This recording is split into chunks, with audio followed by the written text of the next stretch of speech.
For me, I was on tour with a post-rock band in like 2004, and we had this really crappy Peugeot that we were trying to fit 5 people in, and all of our gear, and it was just like, it was horrible. It had a really shit tape player with one speaker that still worked, and the other speakers were blown.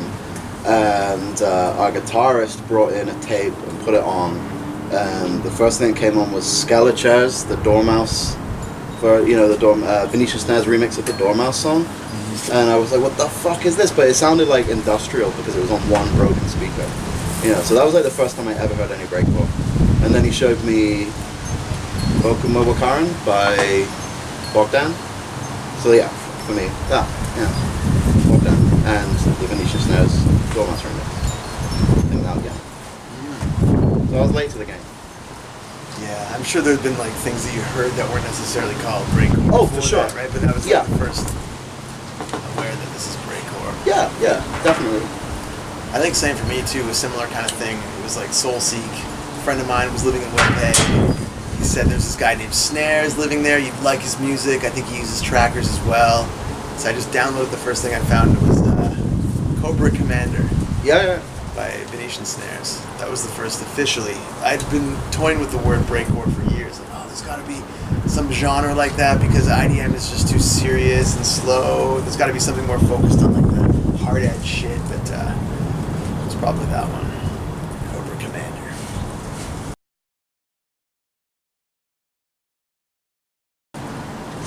I'd be like a total fanboy and just recommend my friends. Yeah. You know what I mean? Like, I'd say you and Dima. Fat from us, and like, there's this guy I really like from America. He's from Phoenix. He's like really young. He's called Venus. You know Venus? Yeah, you know it, right? He's really fucking good. Yeah, but he's just this kid, and he makes me angry because he's like 10 years younger than me and infinitely better. Like, he asked me how to use Ableton, and then I show him, and he's immediately better. Damn. So like, I think the low profile shit is the best stuff to go for, because the mainstream stuff is like, there's a sound, and like you can kind of guarantee that everyone's going to touch that sound, if that makes sense. Mm-hmm. Like I was saying about Prospect, like, you know, like they're a good label, sure, but like people seem to join them and then become the Prospect sound, and that's kind of held as the kind of peak of breakcore and stuff. And obviously, you know, you've got to be like typical and say Venetian Snares, because Venetian Snares is a good starting point, I think. Like, there's a lot of variety to that, for sure, and it is interesting. You know, people go on about, I don't know, you find these pretentious people that won't listen to V-Snares because he's popular. It's like, fuck off, it's good. You know what I mean? It is good. You don't need to like be so hipster and obscure. I don't know. Yeah, I'd probably go in the same route as him. I'd take like an underground artist that I know from Norwich, who I'm always recommending to people, but he's so underground. 6.9 hertz, just because he blends together a lot of different styles. It's kind of exemplary of what breakcore is, just borrowing bits and pieces of jazz and whatever the fuck he can throw in there. But also I try to represent the other end of the spectrum for the person who's listening for the first time, like, so something more noisy, because breakcore has that faction of it. People are like stacking up guitar pedals and, you know, like rearranging noise with cheap samplers and screaming, but it has that same sort of, you know, conglomerate sort of vibe of just like piecing together shit. For sure. That is breakcore, isn't it? Putting shit together to make something else. I mean, like, look at the amount of shit songs people remix. Like, everything I've remixed is like, not everything, but most of the samples I've taken are from like really terrible things, like Venga Boys or like fucking Small DK or whatever. But like, or like Nicki Minaj, that's a big one. Like, I've taken so many Nicki Minaj songs and tried to make them listenable to me. Like, I hate Nicki Minaj, so it's nice to take something that's trash and turn it into, not gold, but like put a diamond in the turret, you know what I mean? I don't know. People say that? I'll leave that to them. I don't know. People say Lolly Ripe as well, which I think is a good one to say. If I didn't try. It was just like, I was listening to anime, and I just heard this Venetian Snares, and, you know, the Venetian Snares thing I mentioned, and I was like, oh, that's kind of cool. And out of necessity as well, I didn't have, you know, there was no one that was going to play drums for that kind of thing, so I'll make them. and I don't have a bass, so I'll make bass lines. And then I've got the guitar, and then I recorded guitar, and I was like, that sounds better as a synth. So then I just add distortion and delays and shit. And then, but I was watching anime, so anime samples, it's like, when I watch horror films, I end up putting that in there. And, if I'm listening to, like, I don't know, game soundtracks, I'm like, oh, that's nice. So, like, maybe? I don't know. I don't know. People say so. But I'd say, like, Lolicore was around the same kind of time as well, so. And DJ Sharpnell had been doing his shit since the 90s. The only difference is it's not breakcore. It's, like, hardcore with anime samples, but, like, it's the same fucking concept, I think. So I'd attribute it to DJ Sharpnell more than anyone else. Yeah, that's how I like to see it.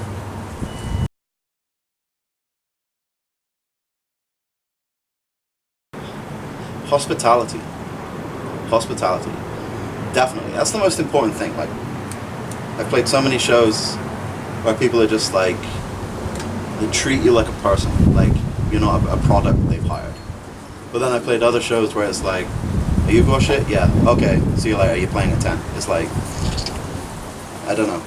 I feel like it's such a small thing, Breakcore, it's such a small thing that like, it's more like a group of friends getting together than a bunch of people organizing a product.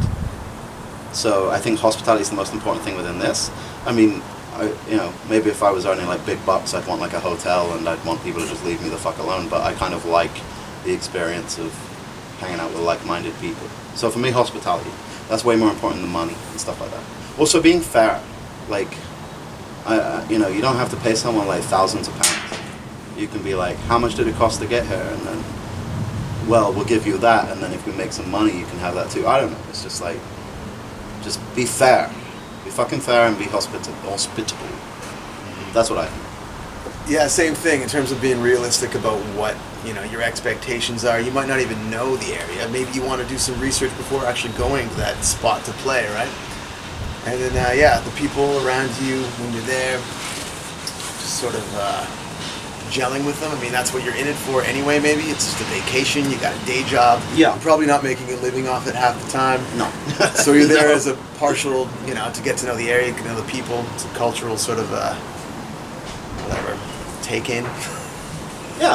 Yeah, it's like, I don't know, it might sound stupid and naive, but I see it more like hanging out than anything else. Like every time I play a show, I make friends with the people, you know what I mean? And then I speak to them for years, and I've been speaking to promoters that put me on like 8 years ago, and I just speak to them now regardless of the fact I haven't played for them again. It's just like, it's, I don't know, I don't get on with people. It's probably the same with most people doing this kind of music. Like we were saying the other day, how like most people involved with this kind of thing are kind of fucked up, and that's why they do it. Not everyone, obviously, but like people have their hang-ups, and like music is a good way to get through that. And method, we were saying about how method is helpful. So like, for me it's like I don't meet people I like, so when I play a show, I meet people that kind of have the same idea, and it's like, oh great, I'm not on my own. There are other human beings that I don't have to detest.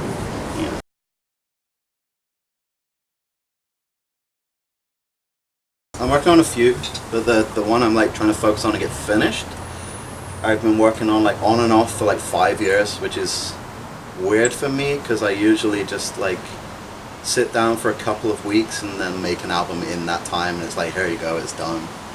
But this one is like, I made the first track on a balcony in Spain.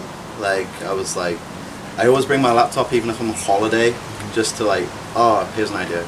And I just finished watching The Hills of Eyes, and like I was noticing bits to the soundtrack I'd never noticed before, and I wanted to kind of recreate some of those sounds, and like, but that song was like, at the time I was getting annoyed with how everyone kind of wanted like 4 to the floor, nothing other than that. So that song has like no real structure, there's no verse chorus thing going on, there's no set time signature. Like I don't think no one bar has the same set time signature. So that's when that one started, but it's mostly me recording like guitar, like black metal style guitar, and then like trying to make really harsh breaks, but like not out of standard amen breaks and shit. It's like I'm trying to make my own breaks out of different pieces. And this one has vocals too, so I'm recording it kind of in the same way I recorded my black metal shit as Wunder, but with more breakcore stuff attached to it. So yeah, it's not like recording my other shit. It's more about like recording guitar and recording vocal bits and then piecing that together and then making it into electronic music rather than having electronic music in it and making it sound like whatever. It's like, yeah, taking black metal and trying to make that sound like electronic music in a way. The Amiga one. Oh, okay, yeah. So, it was just out of curiosity. Like, I had this Amiga. I have a whole bunch of Amigas. I love Amiga, and I found a copy of Octamed in my floppy disk pile, and I was like, oh, that'll be fun. I used that when I was like 9 on Atari ST, so I was like, I'll try it on Amiga. So I always loved the Amiga sound. The fact is there's just like 4 channels of really compressed audio rather than synthesis. And I was, so I started on one Amiga, but then I was like, I kind of want a few more channels for things. So now the idea is I have one main Amiga, and then I have another one, but that one's only got 1.5 meg of RAM. So that I have to keep basic, and I have to use floppy disks for that one. I only have a hard drive in my first one, so I like play the heavier shit on one, and at the same time try and press play at the exact same time on the other one. And then swap floppy disks out when new samples need to be loaded and shit.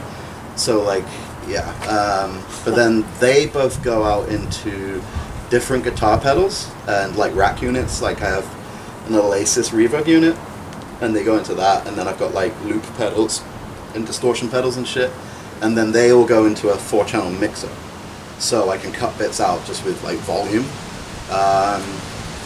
So that's how I'm doing that one. But like, I don't know when that will be finished. You know, I kind of waiting to move, so I've got more space.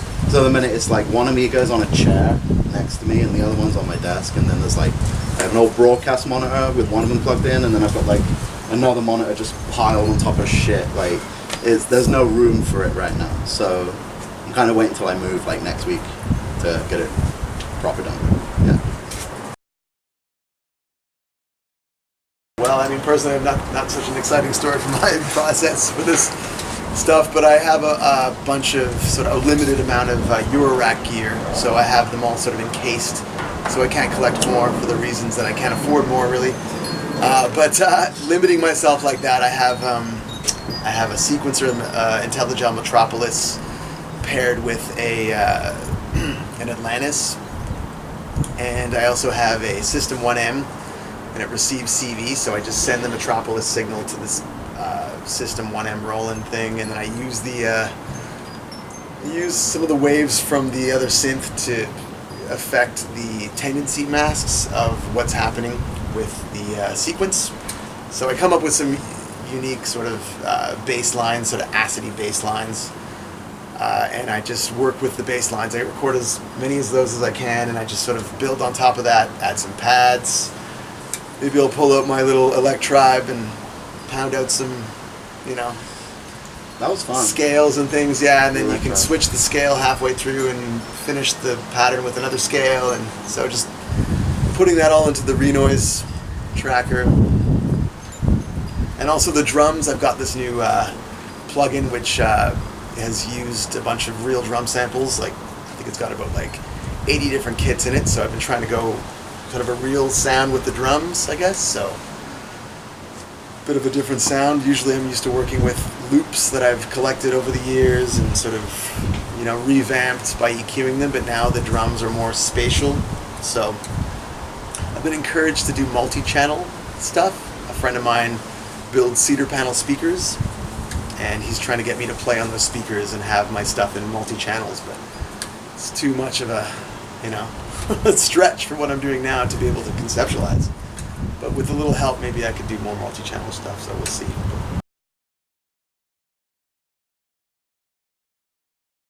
So I mean, for me anyway, we were talking earlier this week, me and Leon were talking about buying magazines from the shop when we were younger, and just like painstakingly going through like pages and pages of code for these like ridiculously pathetic results, like some Frogger.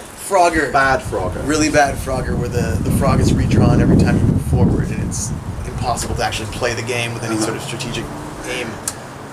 But that sort of background and then going into the tracker world where something's also vertical and you're entering lines of code, difference being, I mean, you can see what you're doing almost instantly on the tracker, whereas like you're inputting lines of code and then you've made a mistake. And I was going to say about the mistakes. I'm sure you've had it where you make a mistake like 3 pages back. Yeah, totally. And you're like... So maybe that was, maybe it was a breath of fresh air. Maybe I was accustomed to working in a vertical format, and the fact that it was instant appealed to me immediately because like, oh wow, I'm familiar with this already. It's using numbers, hexadecimal. Mm-hmm. Maybe it's like the way I should be going. So I could have been a impetus for going that direction as opposed to like linear waves. Yeah. I mean, yeah, for me, like, I wasn't making serious music because I was like 9 years old, but it started from retro gaming in the way that like I got a Atari ST from my uncle because he was like always the newest technology, and then he got like a badass PC and he was like, this thing's junk, it takes floppy disks and like it's a piece of shit, so here you go. So I get this like Atari ST with like loads and loads of floppy disks of random shit, and just like looking through all the games and shit like Sim City and all those kind of things, I ended up coming across like more like software kind of things, and then I came across Octamed. So to me it was more like a game, and like I was trying to recreate game music kind of thing in Octamed, and then it ended up I was like, oh shit, I could make songs out of this, like so I tried to make covers of what I was listening to at the time. When I was 9, I'm ashamed to say I was listening to Blink-182, so I made like an entire Octamed cover of Carousel. I was like really proud of that at the time. I was like, hey mom, check this out. Back in, it was like 1988, I was toggling away on my 48K Apple II Plus, and again, we didn't have enough RAM to get games even if we wanted to buy them, and they were expensive. So I'd come across some software through a magazine. It was free. It was called Songwriter, and it worked in a vertical way, and it looked like a piano roll, but it was only monophonic. So to get chords, or the impression of chords, you had to speed it up really quickly, use small notes, and disperse the notes over the chords that you wanted, but they wouldn't actually be playing simultaneously, right? Oh. But you could give the illusion that there were chords there, and it would be, you know, glittery sort of Mario Koji Kondo style sounds, right? Just like power up. It's like if you slowed that, you know, magic mushroom, power up mushroom sound down, it's actually individual notes that are just, you know. I was reading a Rob Hubbard interview. Do you know Rob Hubbard? He did like the soundtrack for most of EA game stuff in the early 90s, like Road Rash, Commando, like pretty much like all the best soundtracks on Commodore 64 and Mega Drive, he did them. And he was saying the same kind of thing, like on the Commodore 64 you've got 3 synthesis channels, and he wanted drums as well as like a backing synth, and then he wanted like chords over the top.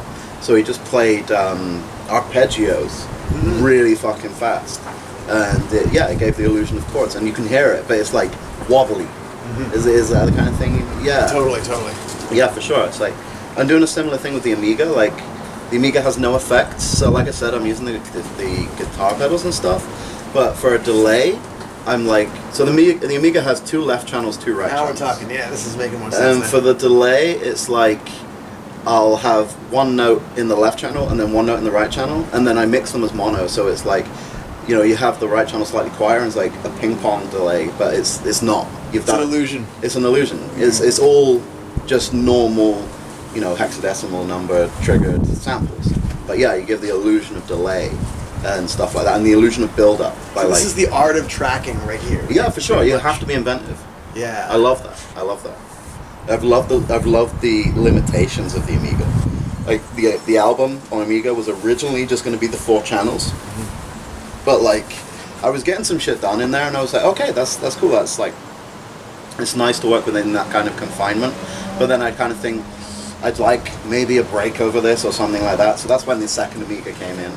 I should just put a hard drive in it, like I said at the minute, floppy disks in and out to fill the 1.5 meg of RAM. Is like, I mean, the program takes up most of that anyway.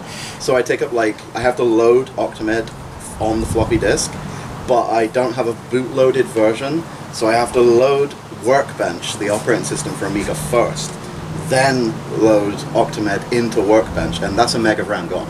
So I've got like 500k for samples. It's like not enough. So like I proper bring the quality of them down to like 8-bit sometimes, like a whole synth line. Like I'll push the octave up like 2 times.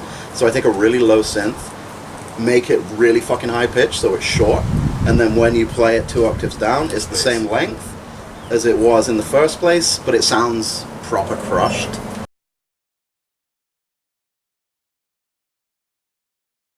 I think abrasiveness is one thing.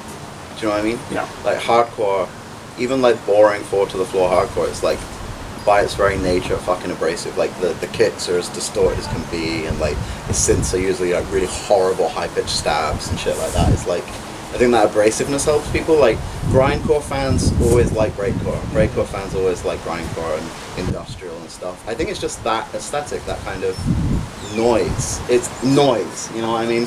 Like Napalm Death said it really good at Bangface when they said it's really weird that we're here, but it's all just fucking noise, isn't it? And I'm like, yeah, it is. It's just all noise, right? Like, all music is noise, but some's just noisier than others. I think that's why. I think you have to be open-minded to like breakcore and shit, because it's like A, it's varied, and B, it's usually just weird shit. There's usually, I mean, like the whole Lolicore thing with like the like chopped up like high pitched girl vocal shit is like, that's too much for some people. It's like there's this band called Suburban Lawns from the late 70s, early 80s, and they were like kind of a no wave kind of punk band. And their singer, Sue Tissue, most people are just put off by her voice because it's like so fucking weird and from screeches to low, and like it's like my fiance's parents love the music of Suburban Lawns, but they don't like the vocals. You know what I mean? Because the music isn't as abrasive. I don't know. It's, I think it's abrasiveness. Yeah.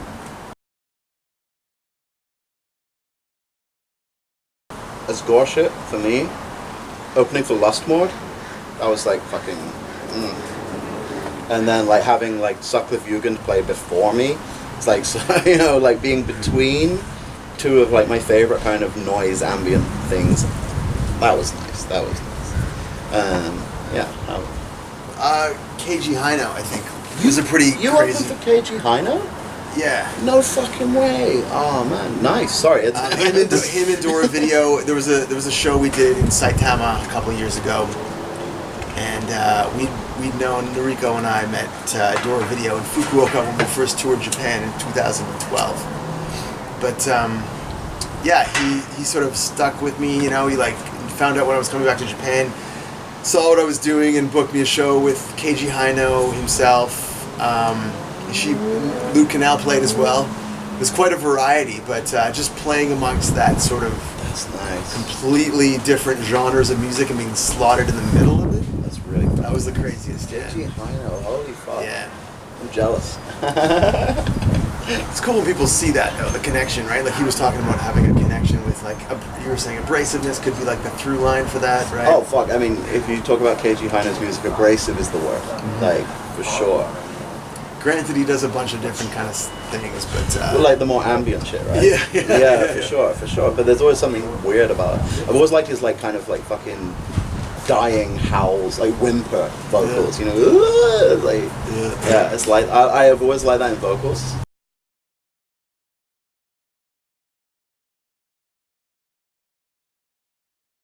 I guess I'll stick to the Goreshit stuff. That's the easiest one. So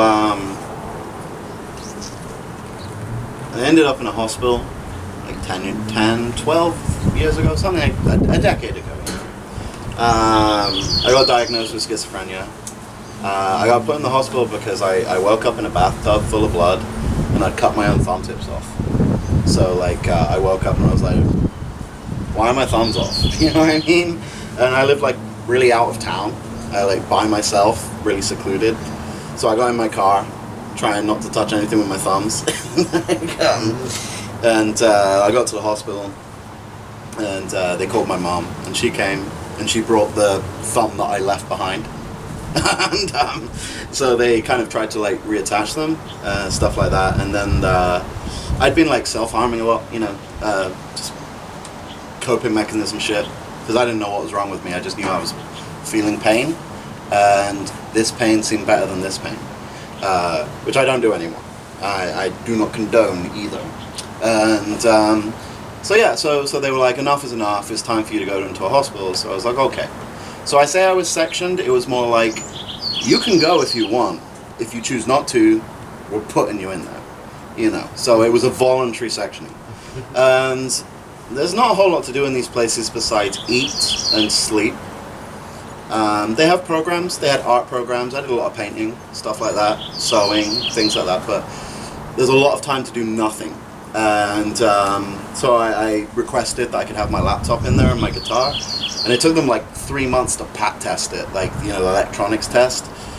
Stupid, but then I got it, and I think like most of the early Goreshit releases were just made there. Like I'd make one week and one another week, and then when I got out, I like released them at different times. But that was the only thing that really kept me sane. Like a lot of people end up in there and become institutionalized. You know, like they don't know anything else. They don't know what to do with themselves, and they get out of hospital and they either kill themselves or just like fester and don't do anything. And I didn't want that to happen to me. So I just spent all my time working on music, and even after getting out of hospital, it was something I did. I have a voice that talks to me 24 hours a day here. It's like a dude that's stood here just yelling horrible things at me, like takes any situation and tries to make it a negative one. Mm-hmm. So when I'm making music, I'm so focused that my brain doesn't have enough power to power the voice, because I know it's inside my head, it's just here, you know what I mean? Like I know it's not some external force. But when I'm working on music, my brain's too focused for it to have any major impact. So that's why I work on music like 8 hours a day at least. I don't have a conventional job, so I can do that. And I don't, you know, so that's good. So yeah, driving and music, they're like my two things for peace. You know what I mean? It's never peaceful otherwise. It's just like, rah, rah, rah, rah, rah. And like if I'm in a room with lots of people, it tries to divide. Like, so it's, you know, if you're in a room with 20 people and they're all talking, it's just a fucking mess of noise, right? Well, whatever's going on in my brain tries to interpret what like every 20 person's conversation is. So I'm hearing 20 conversations at the same time as well as the voice, but they're not the real conversations. My mind is filling in the gaps, and it tends to fill it with negative shit. So everyone's talking about killing me, or you know, how much I suck and how I shouldn't be there, and things like that. So yeah, so that's a good thing about playing gigs as well. It's like I'm in a room with hundreds of people sometimes, but I'm still like focusing. You know, I'm not focusing on what they're saying. I'm not trying to hear 100 conversations. And that's what's good about just listening to other people's music at gigs.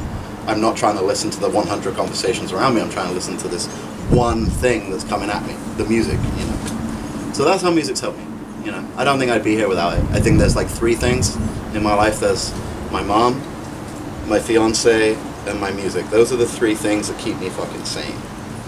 So yeah, music's necessity.